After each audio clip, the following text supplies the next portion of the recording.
Have you ever dreamed of having your very own vacation home?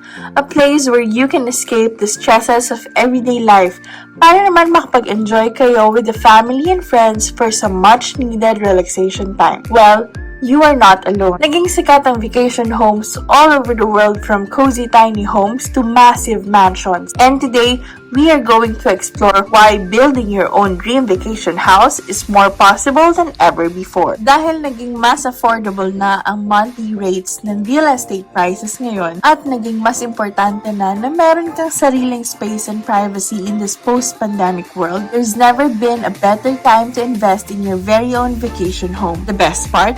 It's never too late or too early to start building. Sa Alfonso, Cavite, just outside the bustling Metro Manila, we found the hidden gem of a vacation house na perfect talaga sa mga gustong magkaroon ng bahay bakasyonan. Pero bakit nga ba advisable magpagawa ng vacation homes ngayon? We'll share 5 top reasons. First, vacation anytime. Kung meron ka ng vacation house, you don't have to worry about booking a hotel or finding an accommodation. Meron kang private oasis where you can escape and relax anytime.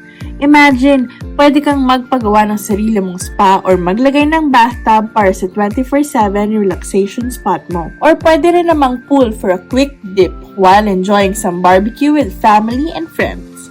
The possibilities are really endless. Second, make a space built for you. Building your own vacation house allows you to design a space that's just right sa needs and preferences mo. It's important to choose your materials and finishes, from tiles, bathroom pieces, and more na match sa lifestyle and taste mo. Third, safe social distancing. One important realization nung pandemic ay maigi talagang magkaroon ka ng isa pang bahay na malayo sa city para meron kang safe haven. Having your own vacation house provides a safe and socially distanced way to enjoy the great outdoors. It allows you to escape the crowds and enjoy nature in a private setting. Fourth is future investment. Pwede mong iparenta ang vacation home mo kung hindi mo ginagamit. Patok ngayon ang short-term rental platforms tulad ng Airbnb, kaya mas madali nang gawing negosyo ang vacation home mo. At dahil real estate value appreciates over time, tataas ang value nito, giving you more bang for your buck. Last is retirement. A vacation house can also serve as a future retirement home and a personal retreat space. Pwede mong i-design ito na maging mas accessible and comfortable for you to enjoy later on in your golden years. Building your own vacation house can bring you endless joy and relaxation. And with our featured vacation house in Alfonso, pakinggan natin si Architect Noy Crisostomo of Crisostomo Architects on how the vacation house was designed. My name is Architect Noy of Crisostomo Architects, and I'm thrilled to showcase a recent project we completed for a young couple seeking to build their own vacation home. The couple, Wenz and Miss Sue, who work in the bustling city of Metro Manila, they were frequently taking quick vacations to get away from the stress of daily life. However, they soon realized that this was costing them a significant amount of money in the long run. So they made the wise decision to invest in a vacation house instead of renting, which would definitely save them money over time.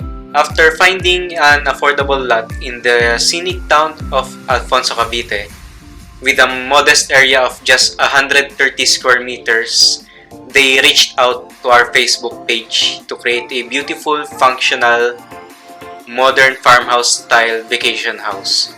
We took inspiration from the timeless elegance of Studio McGee and other transitional spaces. So we designed the house to have a classic white with a bit of black color scheme, which would highlight its sophistication and its elegance.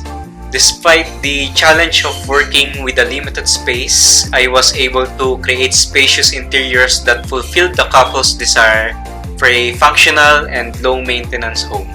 One of the standout features of the house is the beautiful kitchen with a pseudo island, which is perfect for the couple's love of cooking. To ensure the safety of the homeowners and their guests, particularly their senior citizen parents, I designed the floor to have non-slip tiles. The house also features a small pool that can be enjoyed at any time of the day, providing the perfect place to relax and unwind. The couple had a budget of less than 4 million pesos for the house, and we were able to meet their expectations without compromising on quality. Want to know more about this vacation house and get inspired by the building process? Just join us in the upcoming episodes as we unveil construction, finishing, and design. Start your dream vacation space today. And for all your tile and bath needs, visit CW Home Depot and Cebu Home and Builder Center. Marami kang mapagpipilian na indoor and outdoor tiles and bathroom pieces to make your vacation home your personal retreat.